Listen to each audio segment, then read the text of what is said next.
করেছিলাম, সরকার সেখানে কোনো রকম পদক্ষেপ নেয়নি। তারপর আমরা কোর্টের দ্বারস্থ। কোর্ট আজকে সুপ্রিম কোর্টের নির্দেশে বিশেষভাবে গঠিত ডিভিশন বেঞ্চের একটা খুব ভালো আমরা একটা ভালো রকম জাজমেন্ট পেয়েছি, তাতে আমরা খুশি।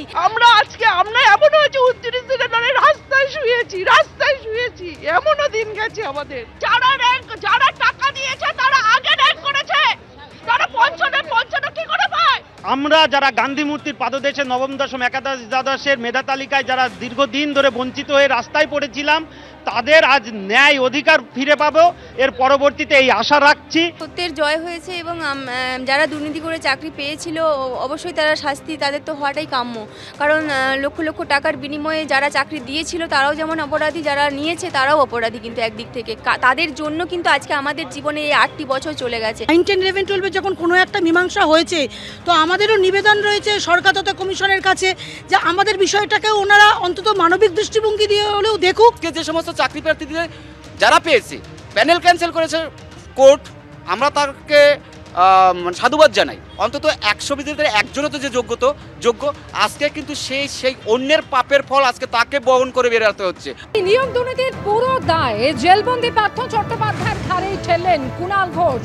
পার্থ চট্টোপাধ্যায় এবং কোম্পানির বিরুদ্ধে এই রায় নিয়ে কোনো আপত্তি নেই বলছেন কুণাল ঘোষ। তিনি আরও যেটা বলছেন যে রাজ্য সরকার এই সমস্যার সমাধানের চেষ্টা করেছে, যারা দুর্নীতি করেছেন তারা ক্ষমাহীন অপরাধ করেছেন, এমনই মন্তব্য করেছেন তৃণমূলের রাজ্য সাধারণ সম্পাদক কুণাল ঘোষ।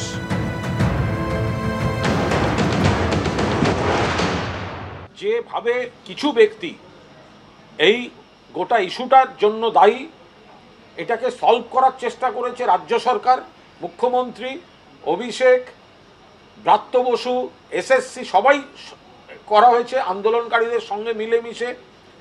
কিন্তু যাদের জন্য তৈরি হয়েছে তারা ক্ষমাহীন অপরাধ করেছে এবং এই তদন্তে যদি আরও কেউ থাকেন সে তদন্ত হওয়াই উচিত, কিন্তু তদন্তটা যেন আবার রাজনৈতিক উদ্দেশ্য প্রণোদিতভাবে চালিত না হয়। আদালত বলছেন তদন্ত হোক, কিন্তু তদন্তকারী এজেন্সিটা তো একটা রাজনৈতিক দলের। তো ফলে এই তদন্তের অর্ডারটাকে হাতিয়ার করে সেটা আবার যেন রাজনৈতিকভাবে পরিচালিত না হয়। এর বাইরে যে বা যারা এই কাজ করেছে, পার্থ চ্যাটার্জি অ্যান্ড কোম্পানি, তাদের বিরুদ্ধে যা ব্যবস্থা নেওয়ার, যা শাস্তি হওয়ার সব হোক, সেই নিয়ে একটা শব্দ বলতে যাব না।